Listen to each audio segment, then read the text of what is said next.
The signature isn't even close to matching, I whispered, staring at the documents spread across my apartment floor.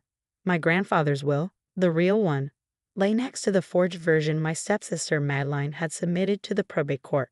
3 months had passed since Grandpa James died, leaving his entire art collection and investment portfolio to me. He'd raised me after my parents' death, teaching me everything about art authentication and investment. The collection was worth millions, but its real value was sentimental. Each piece held memories of hours spent with him, learning the subtle details that separated masterpieces from forgeries. But Madeline had other plans. The day after the funeral, she'd swept into the probate hearing with a different will, one that left everything to her. The signatures looked genuine at first glance, the paper aged appropriately, even the lawyer's notary stamp seemed correct. I knew it was fake. Grandpa would never change his will without telling me. But Madeline had planned everything perfectly. "I'm sorry, Miss Collins," the judge had said, "but this will is more recent, properly notarized, and clearly expresses your grandfather's final wishes. The estate passes to Madeline Turner." I stood in the courthouse parking lot that day, watching Madeline climb into her Mercedes. She rolled down the window, her perfect smile gleaming with victory. "Enjoy being poor, Sophie," she called out. "Maybe you can get a job as a gallery security guard, to stay close to the art you'll never own." That was 3 months ago. Now, living in my small apartment after being evicted from Grandpa's house, I was finally putting the pieces together. The forged will was good, professional grade, but it wasn't perfect. 15 years of studying art authentication with Grandpa had taught me how to spot even the tiniest flaws in forgeries. My phone buzzed, a text from my best friend Lily. "Turn on channel 7 now." I flicked on the TV just in time to see Madeline standing at a podium, her arm wrapped around a tall, distinguished-looking man. "We are thrilled to announce the engagement of James Harrison II, CEO of Harrison Global Investments, to Madeline Turner, heiress to the prestigious Collins Art Collection," the reporter announced. I nearly dropped my coffee. James Harrison II wasn't just any wealthy CEO. He was one of the world's foremost art collectors and authentication experts. His private collection was legendary, and his reputation for spotting forgeries was unmatched. The couple met at a charity auction, the reporter continued, where Ms. Turner was showcasing pieces from her recently inherited collection. They planned to combine their collections after the wedding, creating one of the largest private art holdings in the country. The camera zoomed in on Madeline, resplendent in designer clothes bought with my grandfather's money. "James and I share a passion for authentic art," she simpered. "He's been absolutely fascinated by some of the rare pieces in my collection." "I bet he has," I thought, remembering the hundreds of hours Grandpa and I spent documenting every detail of each piece, including some very specific flaws that only a true expert would recognize. My phone buzzed again. "Lily, isn't Harrison the guy who exposed that huge art forgery ring last year?" I smiled for the first time in months. Madeline might have fooled a probate judge with her forged will, but she was about to show her fake collection to someone who would spot the inconsistencies immediately. See, there was something about the Collins art collection that only Grandpa and I knew. Something that would be obvious to an expert like James Harrison, but completely invisible to someone like Madeline who only saw dollar signs. 3 pieces in the collection were extremely convincing forgeries, purchased by my grandfather specifically to teach me the art of authentication. He kept detailed documentation of their true nature, including purchase records and correspondence with the forgers, all stored in a hidden safe that Madeline knew nothing about. I had discovered the safe's existence 2 days before Grandpa died. He left me a letter with a combination, telling me to use the contents when the time is right. I'd been too grief-stricken to open it before the probate hearing, but now, I pulled out my laptop and started typing an email to James Harrison's personal address, which, thankfully, Grandpa had in his contacts list. "Dear Mr. Harrison, congratulations on your engagement. As the rightful heir to the Collins art collection, I believe there are some details about certain pieces that might interest you, particularly the Vermeer study, the early Monet, and the recently discovered Degas." I attached scanned copies of the real will, the forged version, and several close-up photographs highlighting the forgery's flaws.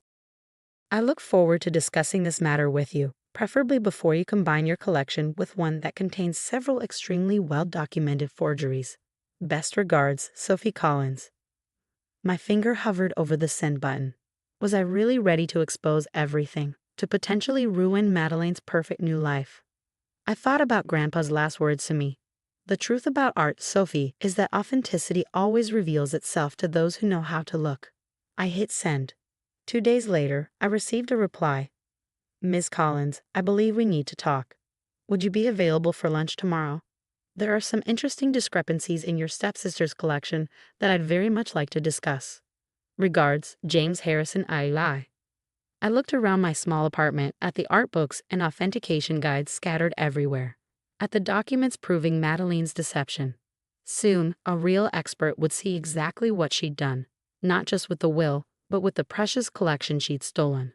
Madeline had taught me that some people will do anything for money, but Grandpa had taught me something more valuable, that true authenticity, whether in art or in life, eventually comes to light. As I replied accepting the lunch invitation, I smiled thinking about Madeline's words in the courthouse parking lot. Maybe she should have spent less time gloating and more time learning about the collection she'd stolen.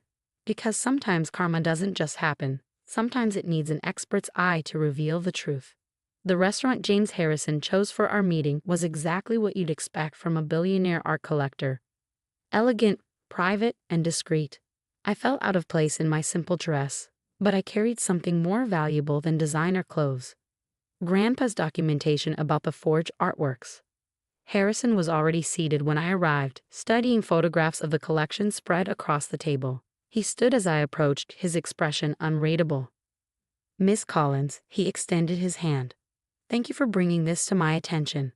Though I must admit, I was already concerned about certain pieces in your stepsister's collection.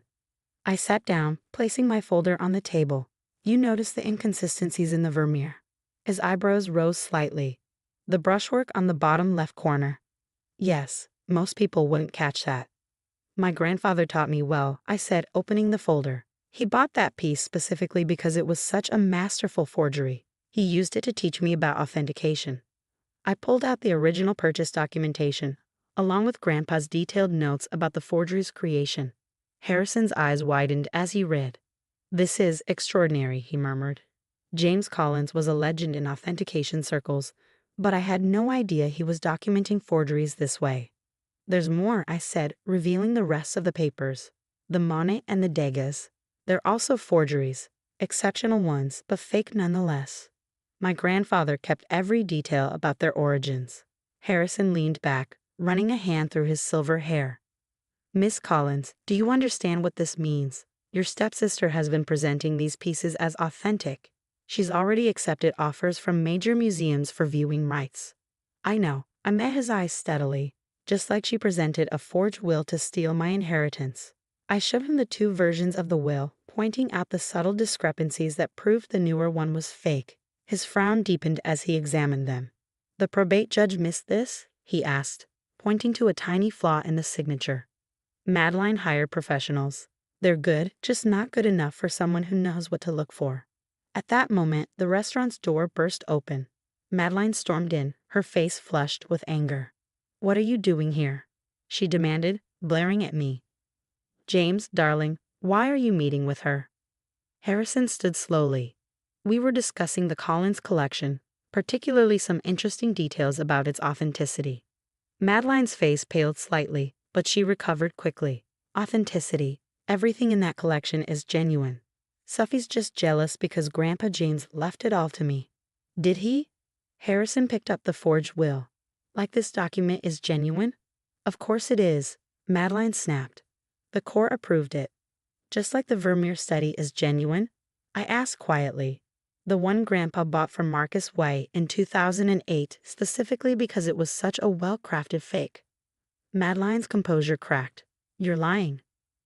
Actually, Harrison interjected, she's not. I've suspected those pieces were forgeries since I first saw them. I just couldn't understand why James Collins would have forgeries in his collection. He gestured to the documentation. Now I know, they were teaching tools, and quite valuable ones for authentication study. He turned to Madeline, his voice cold. You've been presenting known forgeries as authentic pieces. That's art fraud, Madeline. A federal offense. You don't understand, she pleaded, reaching for his arm. Sophie's manipulating you. She's always been jealous of me. The only manipulation here, Harrison replied, Is the forge will you use to steal her inheritance? He pulled out his phone. I've already contacted the FBI's art crime division. They're very interested in both the fraudulent art sales and the probate fraud. Madeline's face turned ashen. You can't, we're engaged. We're engaged, Harrison corrected. I don't marry art fraudsters. Security appeared at Madeline's elbows. Harrison's personal team, I realized. As they escorted her out, she turned to me one last time. You've ruined everything, she shrieked. This is all your fault. No, I said calmly. This is karma. Grandpa always said authenticity reveals itself to those who know how to look. After she was gone, Harrison turned to me. The FBI will want to speak with you about the documentation. The probate court will also need to be notified about the forged will. I nodded, gathering the papers. I know, I'm ready. One more thing, he added. The authentication techniques your grandfather developed, documented in these notes, they're revolutionary. Have you considered turning them into a formal authentication program? I blinked. I thought about it, but starting something like that requires resources. Resources like a fully funded authentication institute. Harrison smiled. I've been looking to establish one for years. We should discuss a partnership. 3 months later, I stood in the newly restored Collins Gallery, watching as workers rehung the collection in its rightful place. The probate court had quickly reversed its decision once presented with evidence of Madeline's forgery. She and her accomplices were facing federal charges for both the fraudulent will and the attempted art fraud. The Collins Harrison Authentication Institute occupied the building's top floor, where I now taught others the techniques Grandpa had passed down to me. Harrison had proven to be a generous partner, expanding our program to include international research and authentication projects. My phone buzzed, a message from the prison where Madeline awaited trial. I want to talk. Please. I deleted it without responding. She'd had plenty to say in the courthouse parking lot that day. Now she could enjoy being poor. A fresh-faced student poked her head into my office. Ms. Collins, we're ready to begin the forgery analysis workshop. I smiled, picking up Grandpa's old authentication guide. Coming. Today we're going to learn about a very special Vermeer study. The Institute's motto inscribed above our entrance, read, Truth in art, like truth in life, cannot remain hidden forever. Below it in smaller letters, we added Grandpa's favorite saying, Authenticity always reveals itself to those who know how to look. Madeline had taught me that some people will do anything for money, but Grandpa had taught me something far more valuable, that true expertise, patience, and integrity eventually triumph over deception. And sometimes, if you're lucky, karma arrives in the form of a billionaire art collector who knows exactly what to look for.